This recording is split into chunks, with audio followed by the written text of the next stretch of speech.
Sa madaling salita mga kapatid, alam na natin na may babaliktad pa kaya po sila gano'n, nag-aabang lang, eh. Ngayon tukoy na natin kung sino kasi pinahayag na niya, eh. Pero meron po siya para kunwari, kunwari po makalusot, kunwari hindi mahalata na nanghuda siya sa mga kasama nila. Ano po yung, sinasabi ni Joel Villanueva, a-attend po siya kung mananawagan ang Malacanang ng special session. 'Di ba? Ibig sabihin, nagkukunwari pa sila na hindi siya sumusunod kunwari kay Sherwin Gatchalian. Kung hindi, sa panawagan ng Malacanang na special session. Ngayon, bakit po nag-i-special session? Bakit po ba nananawagan ng special session ang Malacanang? O kahit kunwari po hindi si BBM ang tao sa Malacanang, ang, presidente. Bakit po nagkakaroon ng special session? Bakit po mananawagan ang Malacanang na special session? Una, mayroon pong kinakailangan na, pinapapasa ang Malacanang na batas. Kasi kailangan 'tong batas na 'to dahil may tutugunang problema. Bibigyan ko kayo ng halimbawa ng mga special session. Nagkaroon po ng special session para madaliin ang pagpapasa ng Bayanihan 1 and 2 nung panahon po ni Tatay Digong. Bakit po? Kasi nariyan na yung pandemya, eh. Wala naman pong budget sa budget noon, wala pong budget na nakalaan sa pandemya dahil hindi po expected yang pandemya na yan, 'di po ba? So may pangangailangan po yung special session. Kasi lahat po ng gagamitin na budget diyan, halimbawa po, kinuha po ni Tatay Digong yung budget ng ibang ahensya para ipantugon sa pandemya. Hindi po pupuwede yun. Makakasuhan siya ng, puwede po siyang ma-impeach. Kahit po maganda yung, intensyon ni Tatay Digong, kahit hindi niya nanakawin, hindi po uubra na basta lang siya maglilipat ng pondo. Yun po. Kaya po siya nagpatawag ng special session. Eto po, hindi po 'to simpleng yung paliwanag lang na kasi bakit hindi niya gayahin yung ginawa ni Chis Escudero? Kasi nakita niya na si Chis Escudero tinawag na traidor, tinawag na Judas, tinawag na Chiscariote. Nakita niya yung negative impact nung ginawa ni Chis Escudero. Pero sa totoo lang po, nahihirapan po talaga sila lahat. Nahihirapan po itong tatlo na 'to, si Jinggoy, si Joel Villanueva, tsaka 'to si Chis Escudero kasi sila yung, tinutukoy na posibleng-posibleng kasuhan, eh. Bakit po si Marcoleta sinasabing kakasuhan? 'Di ba? Bakit hindi naman po nagpatinag sa kanila? Yun po yung pagkakaiba. Nung alam mo na ikaw ay kinakasuhan para pressurin lang at kinakasuhan ka dahil tutuluyan ka. Hindi naman po nila matutuluyan si Marcoleta dahil wala naman pong nilalabag na batas si Marcoleta. Napaliwanag na po natin yan, yung plunder na gustong isampa kay Marcoleta, eh. Hindi po, kita nyo, tahimik na sila dun kasi bumaliktad na, eh. Meron na silang 13, eh. Okey na sa kanila yun. Oh. Pero 'pag nagawa po nila 'yan ngayon, nakita po nila na effective pala yung ginagawa natin, itutuloy-tuloy po nila 'yan para makabuo po sila ng 16. Kung may 13 na sila ngayon, 3 na lang po. 3 na lang po yung pababaliktarin nila, mai-impeach na po nila si VP Sara. Pero yung pang-impeachment, tsaka na natin pag-usapan 'yan. Kasi sa kanila ganito, eh, kung nagawa namin 'yan sa mga ibang senador, nape-pressure rin sila ng kaso or, kulungan. Papakulong o mawawalan ng kaso, yung pala parehong negative, eh. Ah, papipiliin ka lang, eh, makukulong ka o mawawalan ka ng kaso. Napakabigat po, sa totoo lang po. Napakabigat ng ginawa ni Senator Bato na sakripisyo. Kung hindi po nakaligtas si Senator Bato, hindi na po natin siya makikita dito sa Pilipinas. Naroon na po siya ngayon sa ICC. Sinakripisyo po ni Bato yung kanyang kalayaan para mabago yung, takbo ng Senado. Ang unang-una po sa panta-traydor ng mga 'to. Okay, teka muna, masyado tayong ahead. Dito muna tayo sa special session. Bakit sa special session? Bakit pinatagal pa ni Joel? Eh, alam naman na natin siya talaga yun. Alam na natin na ang susunod na manghuhudas si Joel Villanueva kasi tatlo lang sila, eh. Si Jinggoy, pinili niyang makulong kaysa makipagtulungan dito sa mga senador na ito. Si Chis Escudero, pinili niyang mag-traitor. Ngayon, pumapalag siya, sinasabi niya, wag ayaw niya nung salitang traidor, hindi daw pangta-traidor. Ngayon, bakit nagpapatumpik-tumpik pa si Joel Villanueva? Simple lang po 'yan, kung bakit po siya nagpapatumpik-tumpik pa. Kasi nga, nakita niya kung papaano kinundenan ng mga tao, kung papaano pong, tinawag na Judas, traidor, itong si Chis, Escudero. Bilang, leader po ng isang religious leader, hindi po nila napakahirap po sa kalagayan ni Joy. Hindi ko po pinagtatanggol yung kahudasan niya. Ano man ang katwiran niyo, sinabi na po yan ni Senator Marcoleta at saka ni, Camille. Camille, pati mga apelyido nakakalimutan, eh. Camille Villanueva na mga, masahol pa po masahol pa sa Judas ang magtra-traidor sa kanila. Okay, sabi nga po ni Camille Villar, masahol pa ho sa Judas ang babaliktad sa kanila kasi nga biruin niyo halos ang ibinuwis ni Bato, yung sakripisyo ni Bato. Ang binuwis ni Bato ay, yung kanyang kalayaan. Camille Villar, opo, Camille Villar.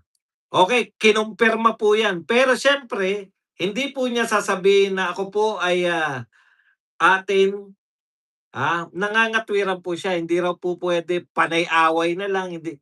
Eh, sino bang kung kayo po ay, nung 13 po kayo, paalala ko lang sa'yo, Senator Villanueva, nung 13 pa kayo, sino ba nang-aaway sa inyo? Sino ba yung ayaw tanggapin na may bago ng Senate President?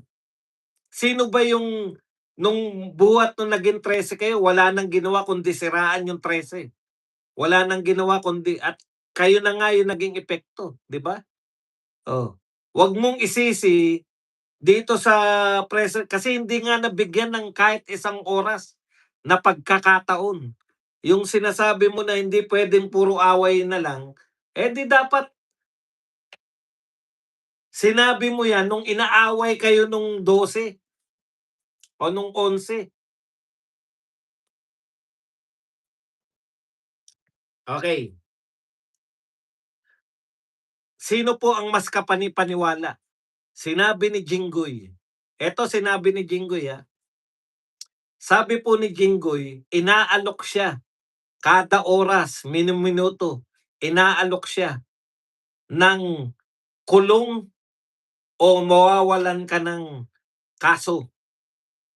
Ang pinili po ni Jinggoy, kulong, 'di ba? Nagpakalalaki si Jinggoy. Ngayon, sa kaso po ni Chis Escudero na nauna pa kay Jinggoy, na tukuyin na mayroong, problema rito sa flood control. Dahil po si Chis Escudero, siya po yung namuno dun sa meeting Kung hindi ako nagkakamali kasama siya ro'n sa, tinatawag nating, BICAM, 'di ba? Meeting ng BICAM. Eh, si Romualdez wais, eh. Hindi siya hindi siya nakipag-meeting sa BICAM, eh. Pero si Chis Escudero kasama dun sa BICAM. Okey, matagal nang tinutukoy yan si Chis Escudero. Hanggang ngayon walang kaso. Bakit? Sino po mas kapani-paniwala ngayon? Oh, kung sinasabi nila na hindi katumbas yan na mawawalan ka ng kaso, bakit hindi kasuhan si Chis Escudero? Bakit hindi kinakasuhan si Joel Villanueva pa hanggang sa kasalukuyan? Kasi nga inaaya pa, eh. May tendency pang bumaliktad. Ngayon pong alam na natin, nakasama na siya, dadalo na siya. Alam na natin, hindi na po magkakaroon ng kaso yan. Ito po, hinahamon namin ng ombudsman. Sabi niyo, huwag kayong gamitin. Hindi kayo nagpapagamit. O bakit hindi nyo kasuhan ngayon si Chis Escudero? Bakit hindi nyo kasuhan ngayon si Joel Villanueva? Kung talagang hindi kayo nagpapagamit sa politika. Okay, matagal na natin sinabi yan. Ang babaliktad, Magna. Bahala na kayo. Bahala na kayo mapaniwala ng magaganda nilang paliwanag. Pero ako simple lang. 13 kayo, Brave 13, tuwan-tuwa kami na kayo ay 13. Ang una ninyong in-announce, ang una ninyong gagawin, mag-imbestiga sa flood control. Ngayon, balikan po natin, bakit special session?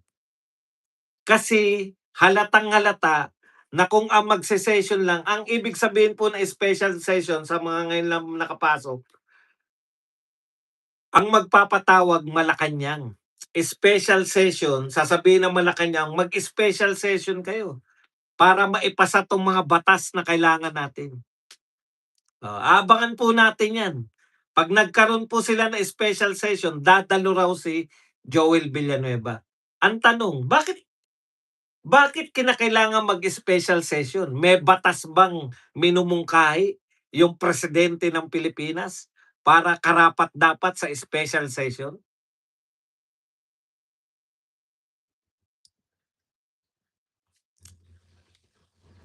Kinakailangan po ba talaga?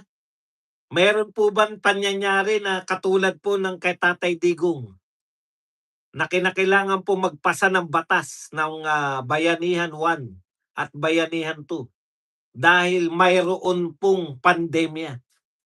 Ngayon po, meron po bang panyayari na kinakailangan na special session ng Congress? 'Di ba? Yan ang una natin tanong. Pero siyempre alam naman natin itong mga nasa kabilang bakod, mga bendalo po 'to, eh. Yan po yung kahit na ano po gagawin nila para lang mapaboran sila. Okay, madali lang po yan, hindi po illegal ang special session.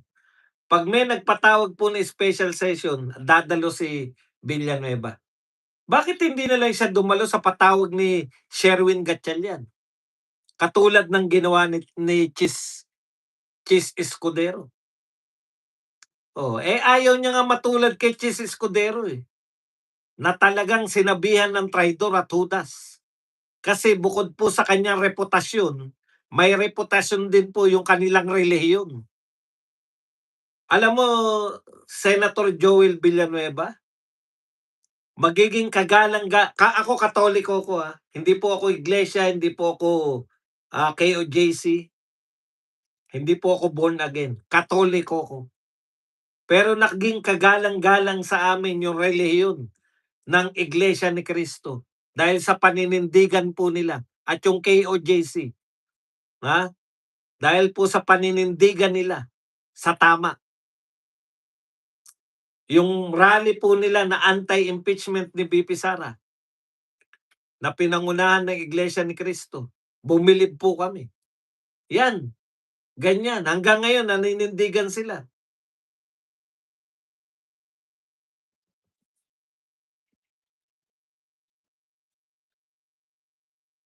Ang habol lang niyan, special session na yan, magkaroon ng quorum. Okey na rin yan para wala ng pekean. Hindi na mahirapan ang lahat. Buo na uli majority at minority. Oh, pero ka-question-question, 'di ba? Lalo pong magiging question 'yan kung hindi sila masasampahan ng kaso ng ombudsman. Dahil silang dalawa, si Chis at saka si Joel Villanueva, lagi pong kasama ni Jinggoy 'yan 'pag pinag-uusapan ng kakasuhan sa mga senador. Tapos isa lang ang nakasuhan, si Jinggoy lang.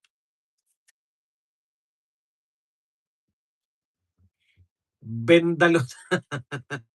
Hangga't hindi nakakasuhan yang mga 'yan, alam natin sama-sama na sila lahat.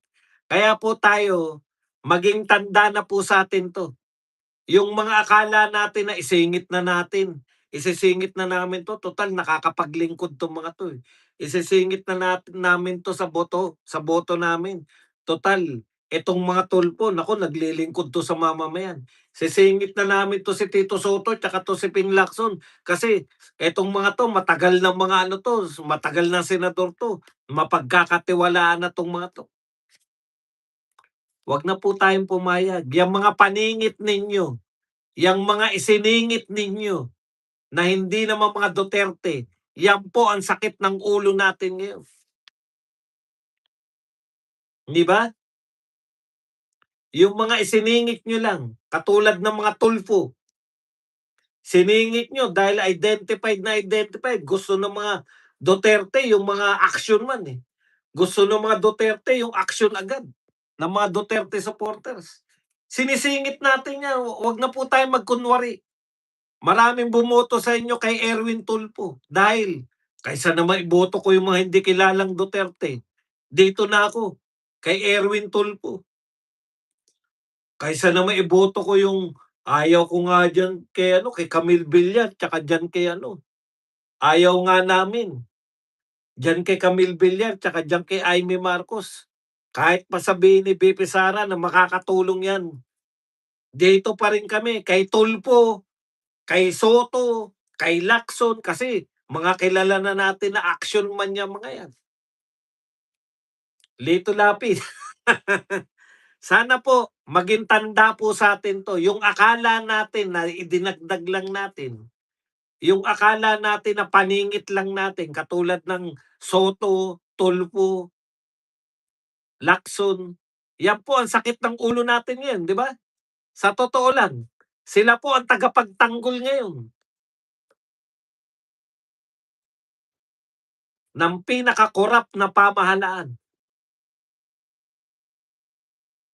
May announcement na po sa mga ngayon lang po pumasok, may announcement na po si Joel Villanueva na siya po ay a-attend 'pag nanawagan ng special session. Yun po ang ano niya, eh, palusot niya, eh. Kinakailangan sa special session siya attend. Nung nag-usap po kami ni Senator, Marcoleta, sinabi niya yan, eh.